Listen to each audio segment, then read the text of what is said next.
শুভ সন্ধ্যা সবাইকে, অনেক অনেক সবার জন্য শুভকামনা।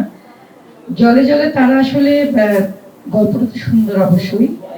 নাইম যেভাবে বললো যে আমি প্রথম থেকে ছিলাম, প্রথম থেকে আসলে মানসিক ভাবে ছিলাম। আমি শুটিং গেছি একদিন দেখতে, আর এটা তো সাথে থাকতেই হয়, যেহেতু আমাদের বাসায় অরুণ চৌধুরীর ডিরেকশন, আমার ছেলেটাতে ইনভলভ, এবং সব মানে বড় বড় অভিনয় শিল্পীর অভিনয় করেছিলাম।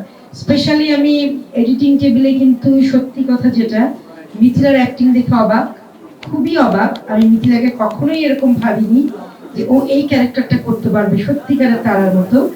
আর আমি অনেক বেশি অবাক হয়েছি নাইমের গেট আপ দেখে। আমি ভাবতেই পারিনি যে সত্যিকারে কিভাবে মাঝি হয়ে গেল। আসলে এখানে পাবেলকে ধরে তো আমার মনে হয় যে দর্শক যে কি করবে ওকে দেখে হলের মধ্যে।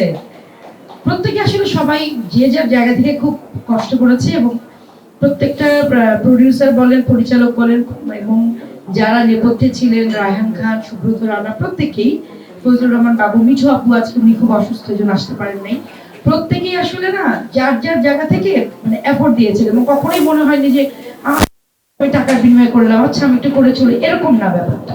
ব্যাপারটা মানে সবাই যেন তারা হয়ে গেছিল, সবাই যেন হাসান মাঝি হয়ে গেছিল, সবাই যে যার ক্যারেক্টার হয়ে হাসি মুখে কাজটি করেছে। তো এই জিনিসটা আমার খুব ভালো লেগেছে। এবং যেহেতু এখন ছবিটার মুক্তি পেতে যাচ্ছে, আমি বলবো যারা সিনেমা প্রেমী, এটা একটা ভালোবাসার ছবি কিন্তু আসলে।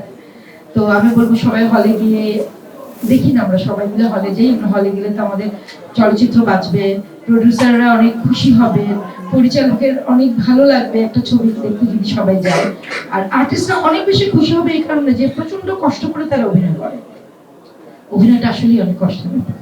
সবার জন্য শুভকামনা রইল। তন্নি, তোমার গল্পটা খুবই সুন্দর, আর এটার কথাই সবাই বললো, গল্পের কথা, তোমার ডায়লগ সুন্দর ছিল।